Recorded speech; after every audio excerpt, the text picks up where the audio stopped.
This is Sportish. Do it better. This is Sportish.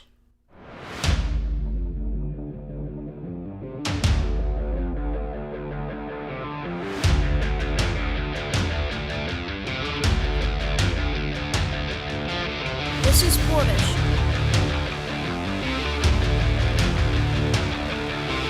This is Sportish.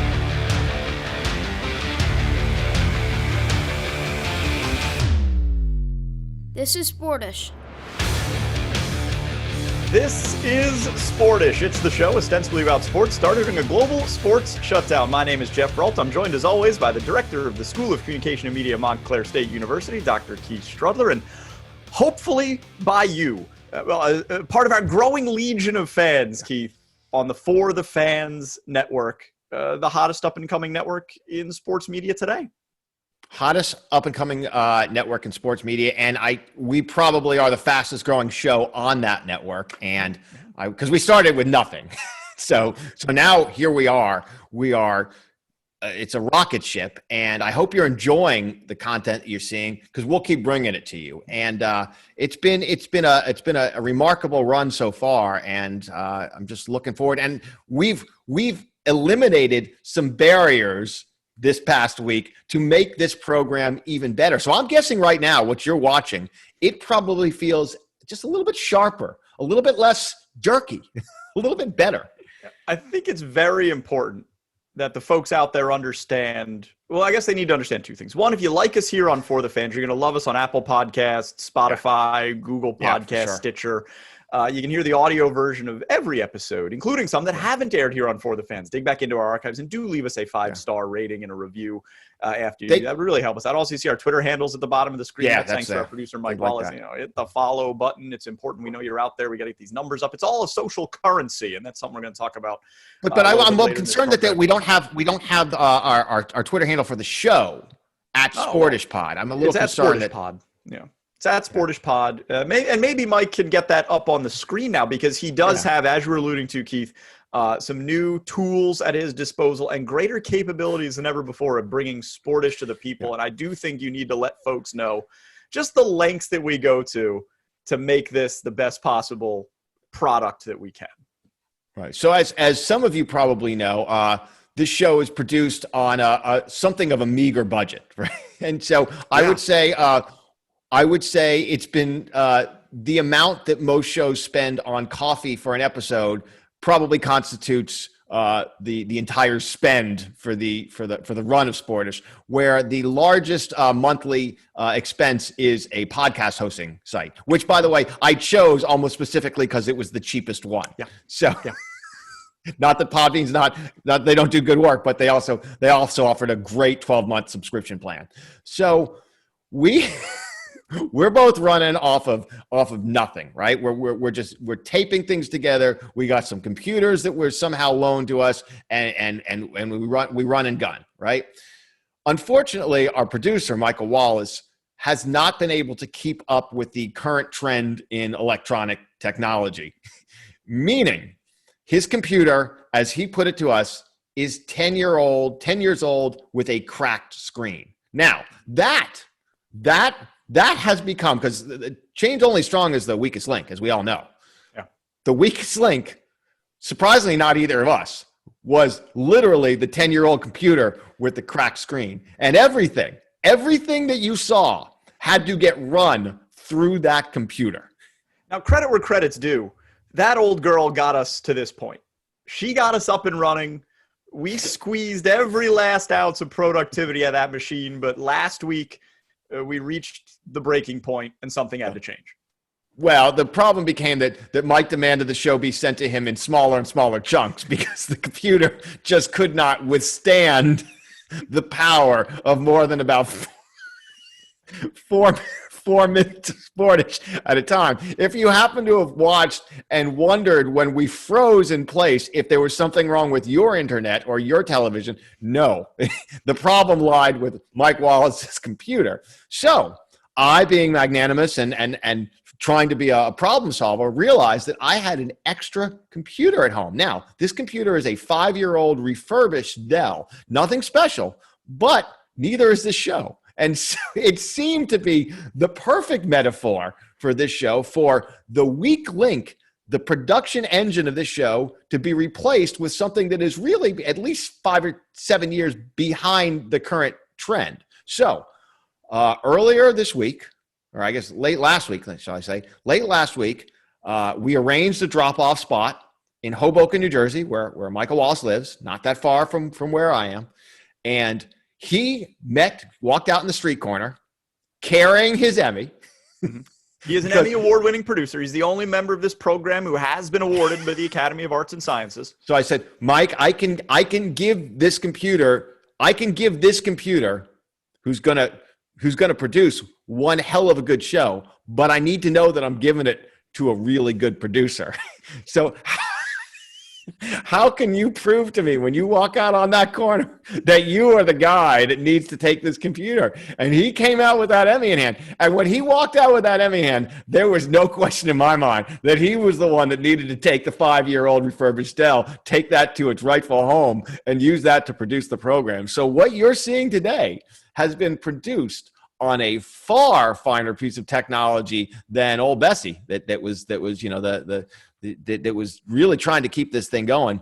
That's not happening anymore. She has been retired to her rightful place of I don't know, whatever it does now in the Wallace household, and we've got a new machine running the show. Once again, we're on Twitter at Sportish Pod. If you click over there now, you will see a picture of Mike Wallace picking up that computer while holding his actual legitimate Emmy statuette. It was I think a seminal moment, Keith, in Sportish history, and a day that none of us will ever forget. No, it was special, and there was quite a crowd that largely because I was parked kind of halfway in the street, which made it more difficult. By the way, Mike's got a nice. I mean, I didn't go in, but he seems to have a nice place in Hoboken. I should hope so. I mean, he's an Emmy Award winner. He's living pretty large. Like he looks. It's a nice setup he's got. He's got a really nice setup, and so it's very exciting. So that's going to make Sportish look and feel better, and it might take us now less than like 40 hours to run this thing through a processing machine, so we can actually get it on television. Here's what, assuming the computer does what it's supposed to, because this is week one for the new computer. Here's what's coming up on this episode of Sportish. A little bit later, Keith Strudler believes that the most recent double bang call from Mike Breen, the voice of the NBA, is potentially the greatest call in basketball history. I'm going to tell him why he's wrong.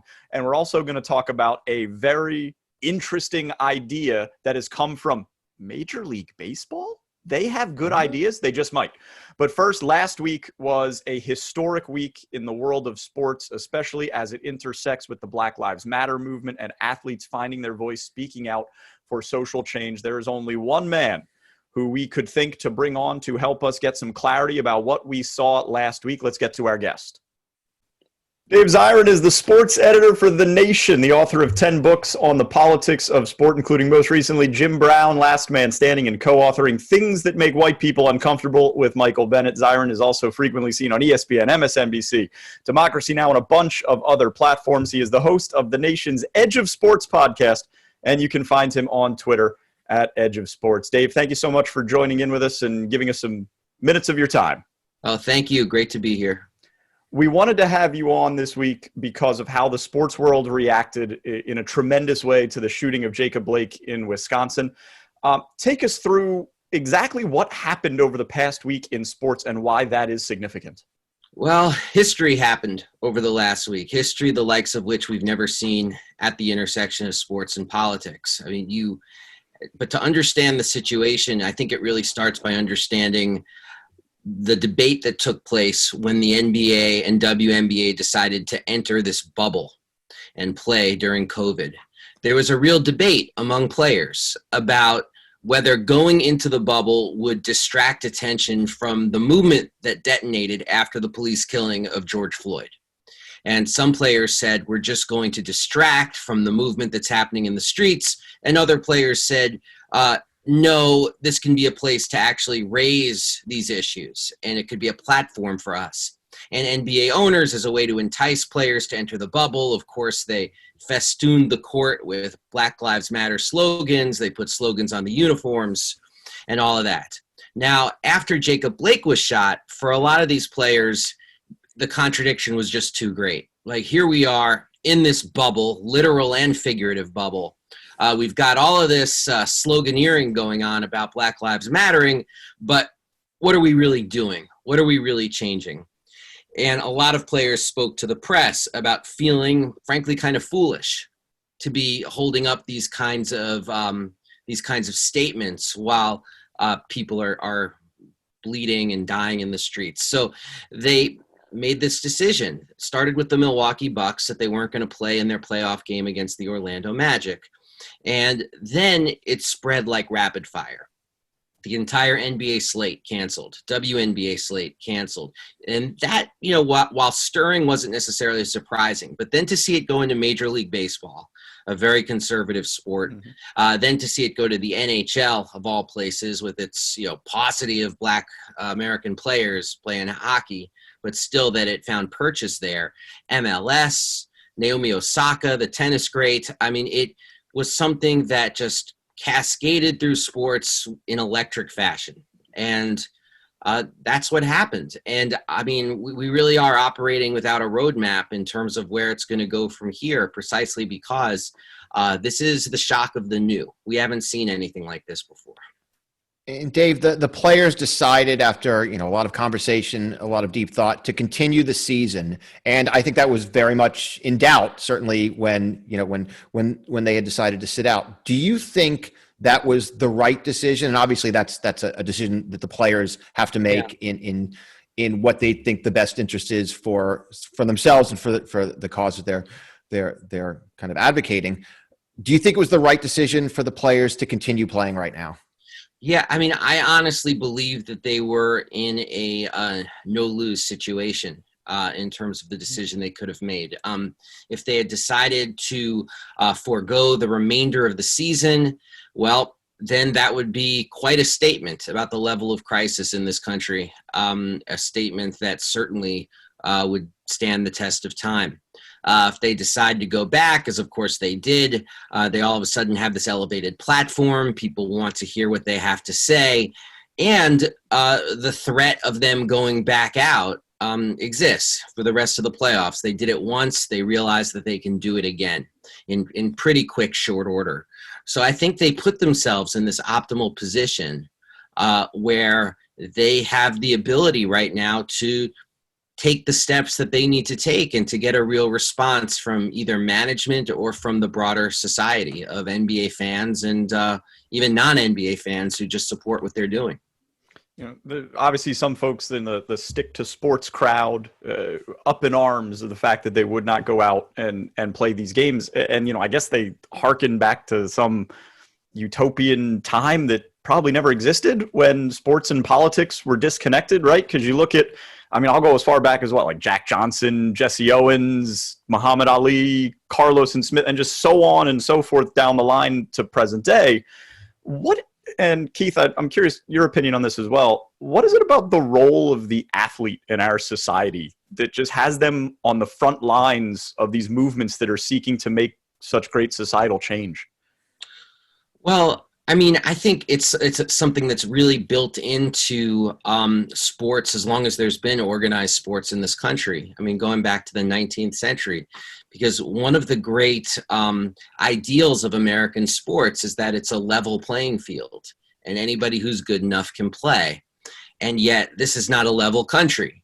And so that then becomes reflected in sports itself. This question is always there in sports. Like, if this really is a level playing field, the 19th century, the question is, why can't women play? Why aren't they allowed to play?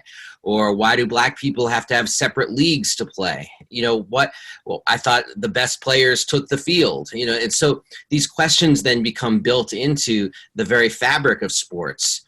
And as we've seen movements develop over the last 100 years, that contradiction then gets brought out in the world of sports in a very stark way. Like the athletes of 1968 in Mexico City said something very similar to what athletes today are saying. They said, why should we run in Mexico City only to crawl home? It's this idea of why do you love me with the uniform on, but you do not love me, or you don't even care about me when the uniform comes off. Yeah, and it's interesting, and I want to go back for a second, in a second, to the decision to continue to play the season.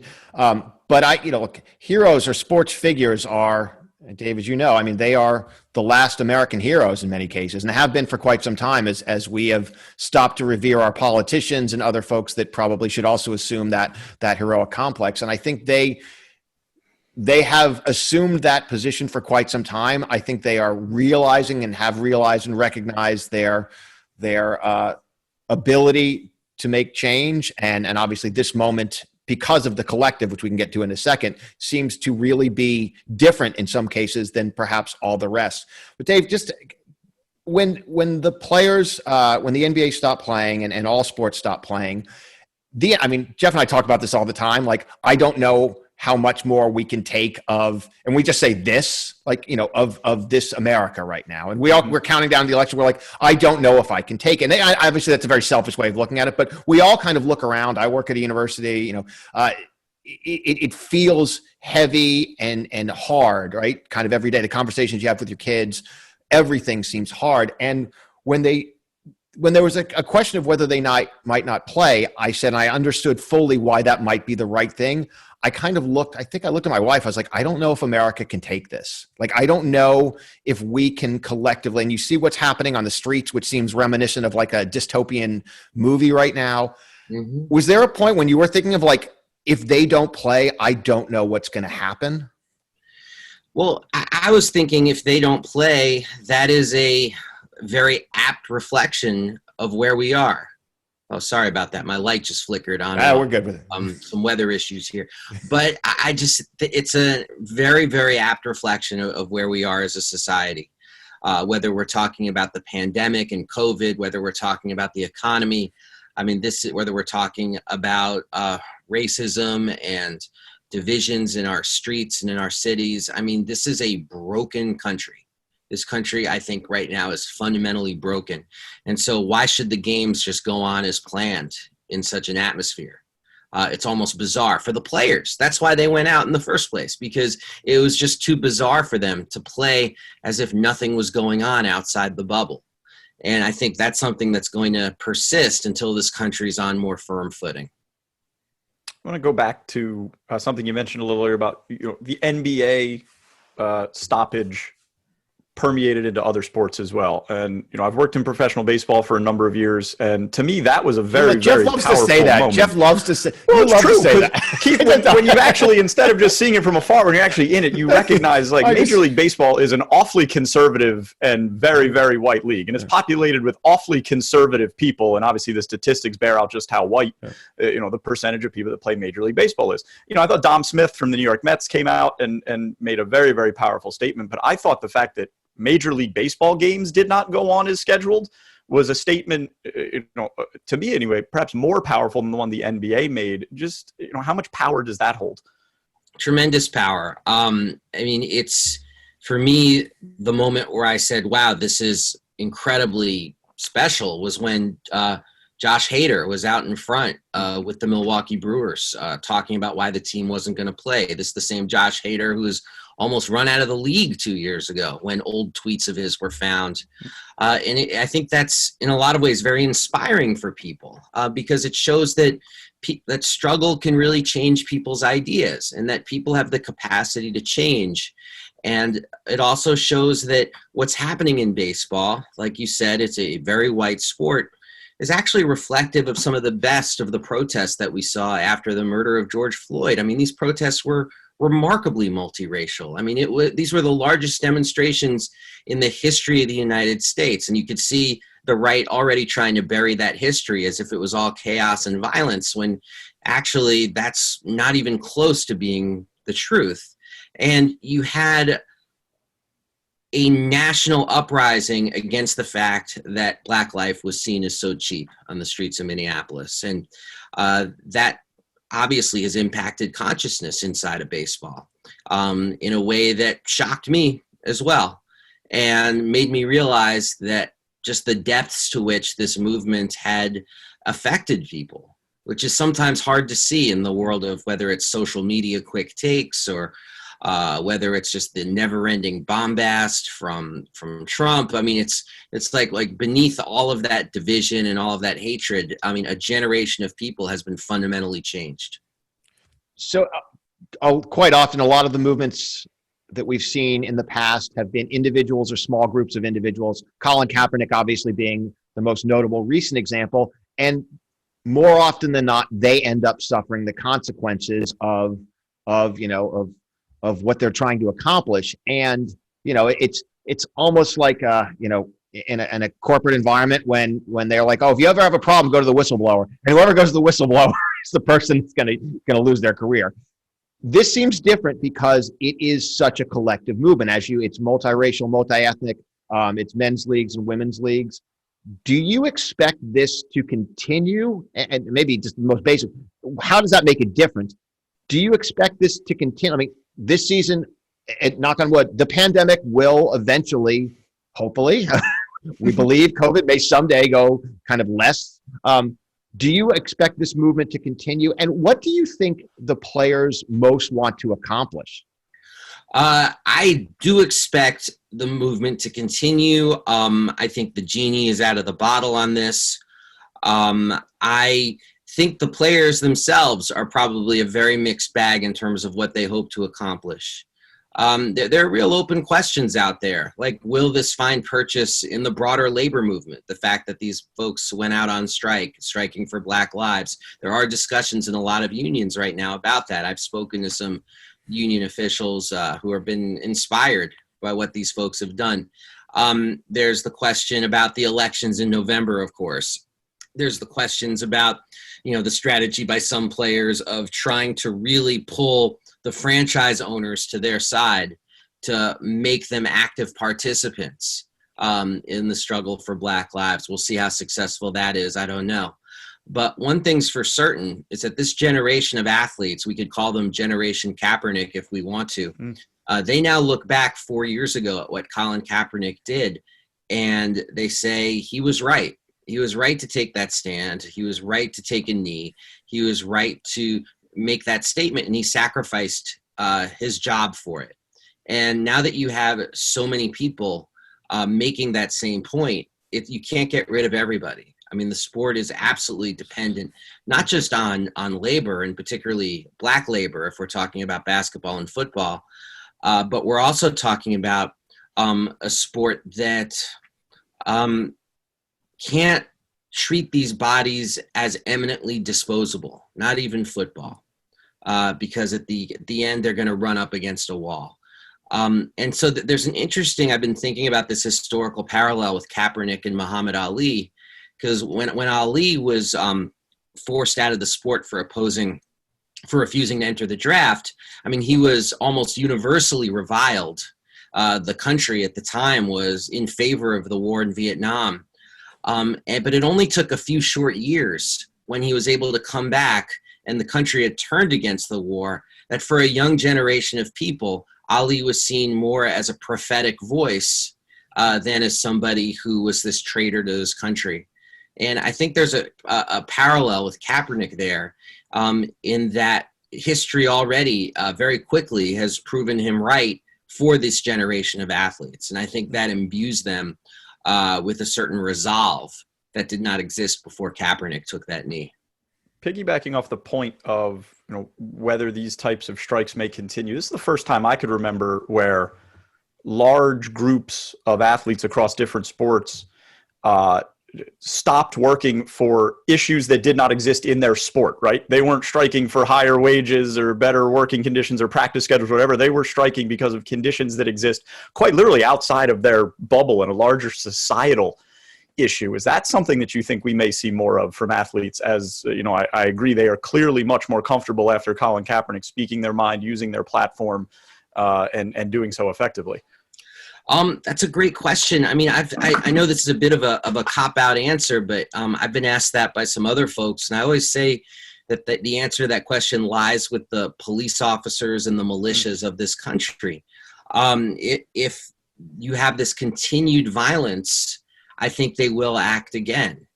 I don't think they're going to act independently of a kind of reactive response to what's been happening in the streets. And some of this question also is about the movements themselves.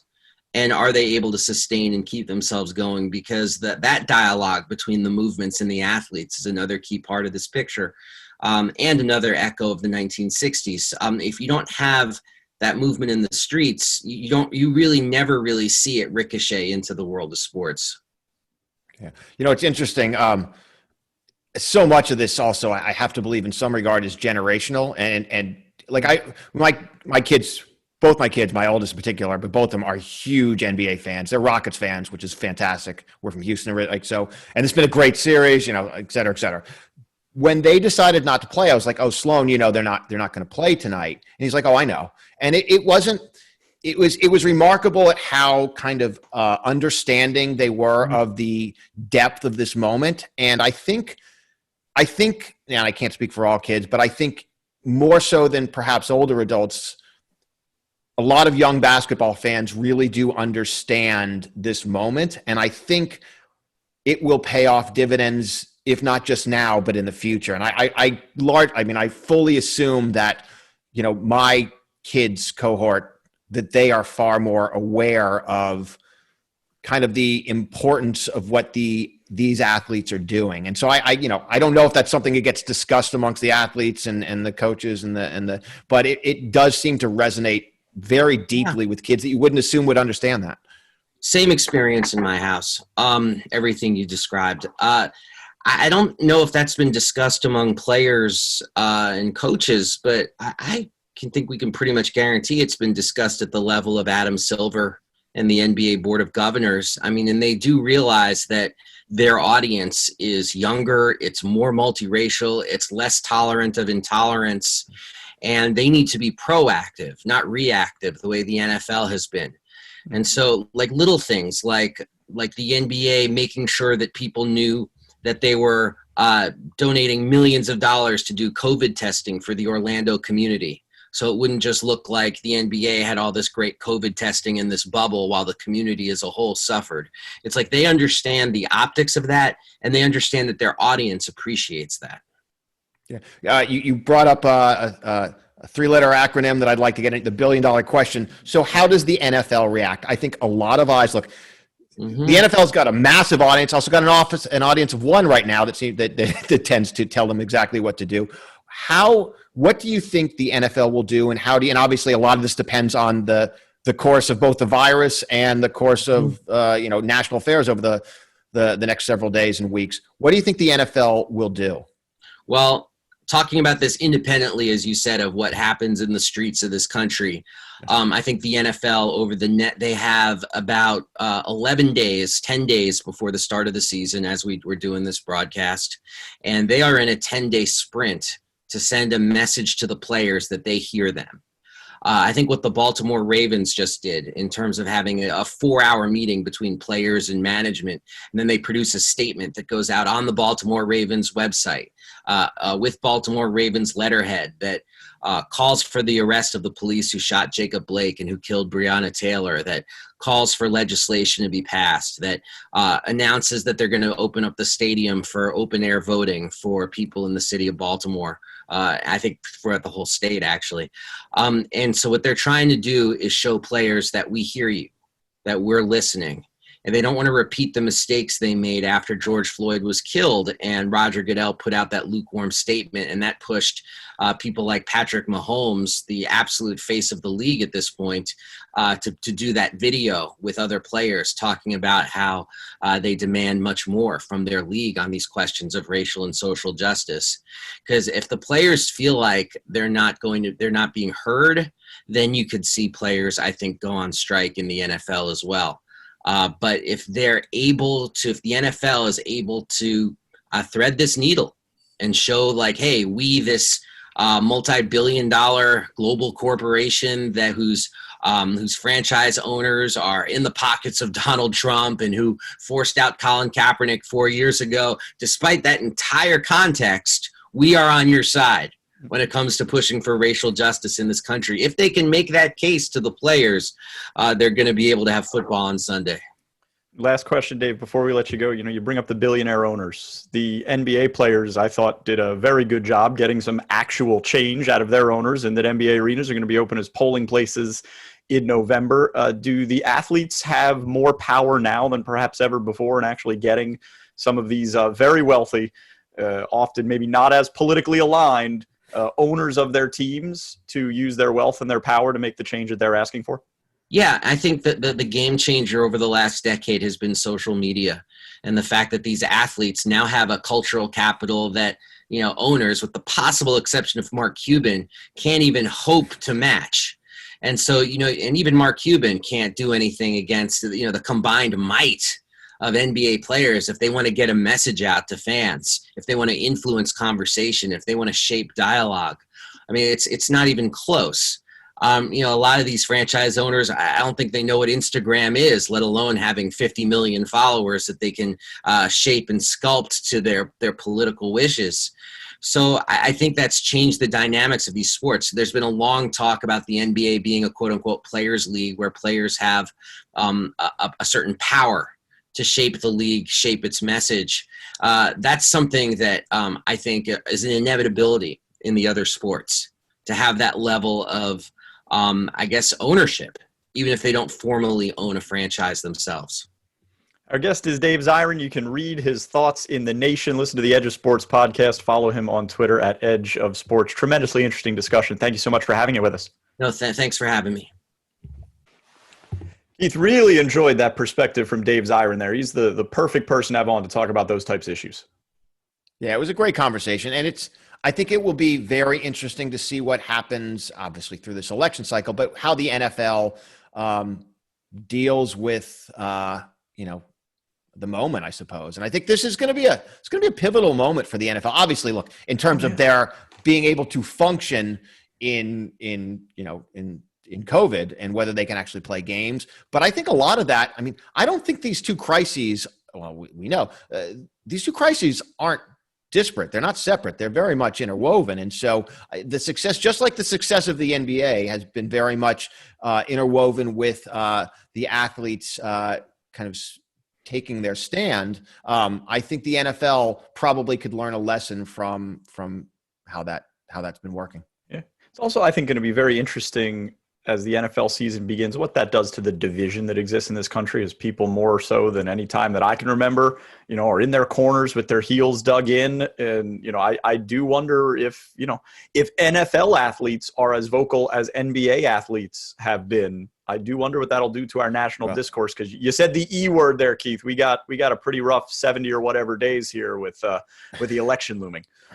And remember, the NFL has a much larger, broader audience. So it really is very much America. The NFL is a little bit, it's still a huge audience, but the NBA it's still a huge audience, but it's certainly not as broad as the slice of America that essentially the NFL is.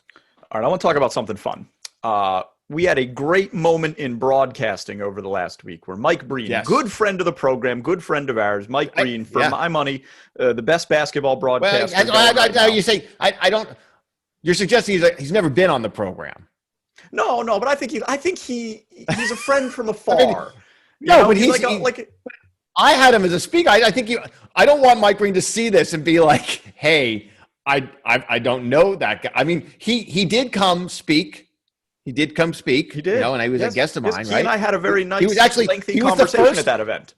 He was the first guest when I was the director of the Center for Sports Communication. He essentially launched the center. He did. He launched the center. Yeah. Well, now he's launching into. Oh, he's not. He's never been on the program. He's never been on the program. Yeah, but we'd like him to be. Oh my God! He's welcome anytime. He's welcome anytime. Okay. He had a call this week, Keith, that you really liked. It was a Luka Doncic game winner in the NBA playoffs. Yeah. We would love to play that for you right now, but we can't. So we're going to give you the second best thing. Keith Strudler is going to reenact Mike Breen's call of the Luka Doncic game winner, and then we're going to. You want to give him some context? Do you want to give some context of what's happening? Yeah, there was a tie game in the Mavericks Clippers series, and Luka Doncic had the ball with the clock winding down, shot it before it got to zero, went through the net. That's what's known as a game winner in basketball. When it happens, the announcer who's calling the game, in this instance, Mike Breen, has to say something. Now, what he said in this instance was a very good call. It was an iconic call.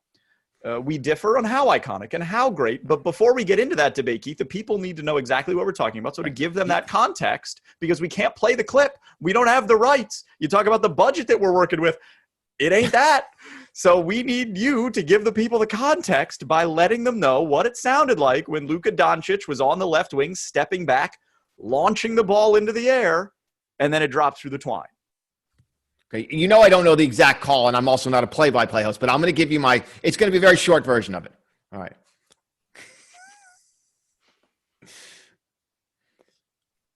Time running out. Ball to Doncic for three. Bang! Bang! Now, just in case. I didn't give it. By the way, that ball left his hands and scored pretty fast because I didn't give it a lot of time to breathe there. So look, just in case you're getting a snack or maybe you had a little glitch, Keith, one more time. The people, I think they need to know one more time. Because again, we don't have the rights. We would love to be able to show you this great call from Mike Breen. We're legally not allowed to do it. We can't show it to you. We can't play the audio. We can't do any of it. But so Keith, just to make sure that everybody heard and everybody knows what we're talking about in this next segment, what did the call sound like for Luka Doncic game winner? Your interpretation, your cover performance, if you will, of Mike Breen's work. You want me to do it again now? That's correct. Okay. Okay. This hurts my throat a lot. It's very painful. Well, get some water out of that beautiful, attractive, Sportish branded mug there. Okay. Time running out. Ball on the wing to Doncic for three. Bang! Bang! That was just one of, I believe, Keith, 3 double bangs in Mike Breen's broadcasting career. Now, look, it's a great call. It's a great call. But your perspective on it and where you think it ranks in the annals of history, I find misplaced. Where do you think that call belongs in the pantheon? That's the greatest call, the greatest single call in the history of basketball. It was an outstanding game. And first of all, oh no, it's not ludicrous because the bang is a symphony, right? The bang is a symphony. It really is. And the bang has, particularly the double bang. And the double bang is it's like getting a double yolk in your egg. Like it's fun, right? And there's something, it's almost like listening to like Van Halen's Jump or something like that. It's this it's amazing and it's symphonic, but it's also fun. You can't listen to that and not know the intensity, importance of the moment, but also not kind of smile a little bit along with Mike. It's like we're in on it a little bit. It is a spectacular call. And the fact that there's only been 3 in history, 3. I mean, and by the way, what a great game that was. What a great game that was. Great game. What a great game that was. Great call. Your thoughts about where it ranks in history are. And now you're about to disparage Mike Breen, and go ahead. You called him a good friend of the program, and now you're about to be the best broadcaster working today in any sport, and is certainly the best basketball broadcaster working today, and one of, if not the best basketball play-by-play voices of all time, in my opinion. Next up on Sportish, Mr. Iron Eagle. That said, the best call in the history of basketball is Johnny Most Havlicek stole the ball, and I don't think it's that close. That is iconic. That is number 1, and it may never be topped. Havlicek stole the ball is a fantastic call. I go for second. Second, when you're looking for great calls, you go to the NCAA tournament. I go Gus Johnson, the slipper still fits. Gonzaga. That, to me, is up there. It's not Havlicek stole the ball. Havlicek stole the ball is number 1. Then I go to the NCAA tournament, the slipper still fits. Look, I know people don't like Christian Laettner, but Laettner, yes. That's a great call. But I feel like Laettner, yes. I feel like that was more about Christian Laettner and that game than it was about the call. Yes, I agree. But Havlicek stole the ball. This is turning in. By the way, if you haven't turned off your set so far, go ahead now because this is about to get real nerdy. Real nerdy, because we haven't even gotten to the fact that I don't think the Doncic double bang is even in the top 3 of Mike Breen's best calls. Oh, now it's ridiculous. Now you're just being contrarian. Not a play-by-play guy, but I think there can be an argument made that the most iconic call in basketball history is Bill Raftery. Send it in, Jerome. Well, that is a crowd. You know. Now you're playing to my weak spot because I've got a soft spot for Bill Raftery. I mean, well, onions. Yeah, Man. Now, are they playing a zone, Keith, or is that zone featuring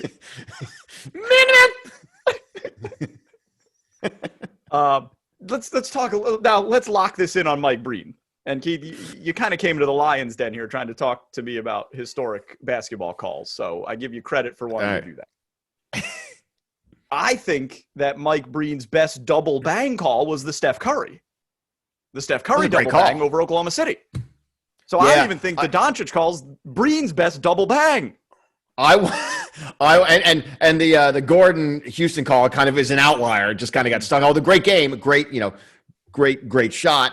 But listen to both of the calls. I would implore you to close your eyes and listen to both the calls. There's something about the arc of the more recent call that's a little bit more beautiful. I mean, it's God has spoken ever so slightly more harmoniously through Michael Breen to make that happen. There's something about that second call. It is the way he kind of reaches for it. He just reaches for it a little bit more. I don't know. You have to listen to it. I wouldn't discredit people for saying that the Steph Curry call is the best call in basketball history and make the number 2 call in history. No. Because Mike Breen's second best call, and I agree with you, it was a flawlessly executed call, the Doncic double bang. Mike Breen's best single bang, obviously, Ray Allen from the corner. Ray Allen. I know you're doing the Ray Allen call. But again, that's just the moment, isn't it? Isn't that just the moment? But he rose to the moment, and that gets me to Mike Breen's best call of all time. And can I let me give you my other argument for this. He did this without fans. He made that moment something that it wouldn't have been otherwise. In all of these other situations, you're in a packed arena, the noise itself, right? I mean, do you believe in miracles? A great call. Got a little assist from the fans, right? All of these calls have gotten assists from the fans. Mike Breen had basically a Casio VL tone that was pumping out crowd noise, and he made that. He rose to the occasion without the 20,000 people giving him wind beneath his wings to make that happen. I mean, I from a broadcasting perspective, I understand that point. I acknowledge that point, but from an all-time greatness perspective, that can't factor into it. Mike Breen's best call of all time, by the way, and this, it's like saying wind has nothing to do in the best marathon of all time. Of course it does. Of course it does. Look, Mike Breen's best call of all time is the LeBron James chase down block on Andre Iguodala. Blocked by James is an unbelievably good call because that is the most difficult to be able to nail that call on such an unorthodox play, right? A game-ending 3, that ball's hanging up in the air. You know one's coming. You're getting ready. You're preparing for it. The LeBron James chase-down block came out of nowhere, and Breen nailed that. That was a masterclass, Keith Strudler. So, look, I acknowledge your point about the Doncic double bang, but I cannot have you come out here and tell me that is Mike Breen's best call or the best call in the history of basketball, and you sully the work that he did on Blocked by James, because Blocked by James was a magnum opus of broadcasting, and you need to acknowledge that fact right here and right now. Not. We're going to I will not do that. I will not do that. And the only way this is going to get resolved is by getting my good friend, Mike Breen, on Sportish to tell us what – first of all, Mike – was that the greatest call of all time? That's a tough question to ask. But would he give us an answer of which was his best call? He might. He would give you an honest breakdown of how they came to pass. And I think he would honestly give you an answer because broadcasters know when you nail it. You know when you did a good job. You know when you got it out the way you wanted to. And you know when you missed it. And I think he would absolutely acknowledge the facts. And he'd give us the backstory and the circumstance. So I think this is a good time for the audience to get involved. Let us know on Twitter @SportishPod. Which was Mike Breen's greatest call? And maybe there's a sleeper that we haven't, obviously. Jeff would not concede that because, of course, he's watched every minute of every basketball call of all time. So, of course not. But please let us know what you think the greatest call of all time was. While we got a couple minutes left, Keith, I want to run a very interesting idea that came out of Major League Baseball by you. Major League Baseball is basically taking over minor league baseball in the very near future. And because of that, because minor league baseball is not going to be these little independently owned fiefdoms anymore, they're all going to be tied into Major League Baseball. They have floated an idea to do a European soccer FA Cup style tournament where essentially single A teams would play against double A teams, triple A teams, major league teams, all in the same single elimination tournament built in during the regular season. Now, there are millions of reasons that this won't happen. And most of those reasons are the dollars being played to high level athletes like Mike Trout and Justin Verlander and guys who they're not going to risk in a game against, say, a single A franchise from Lake County, Ohio. But boy, from a fan perspective, I'd watch the heck out of that. Yeah, the problem is, and you, as you like to tell everyone, you've called Major League Baseball. I sure have. I've been not involved Major in League, professional baseball professionally for a number of years. Yes, right. So, but my take on that would be that it seems like the talent differential might be really great. Am I wrong in saying now football divide is the biggest. Football you can't, but it does seem like it just seems like the pitchers would overwhelm the batters. Am I wrong in that? That talent divide is why it's such compelling theater, because look, the underdog team gets to play against them, and probably in some instances will get to play against them in their home ballpark. So now you got the Philadelphia Phillies going out to Utica to play in some 2,000 seat stadium that was built in Toronto to go to Buffalo. I mean, you're going to they're already experiencing that hospitality. And look, the big league team is going to win 99.9% of the time, but that leaves, as anyone who's seen the movie Little Giants knows, one time. And it's going to happen. Like, an upset will happen. Sure. And it's going to be a hugely stirring major moment. And I would love to be able to see that come to pass. Look, whether it happens or not, how about the fact that just Major League Baseball had a good idea? I mean, it's something new. I can't imagine you're ever going to get high level baseball players to agree to this. I can't imagine this. And minor league baseball, it's not, no offense to players. It's not, they're good athletes. Yeah. They're very good athletes. I mean, we always have these kind of conversations.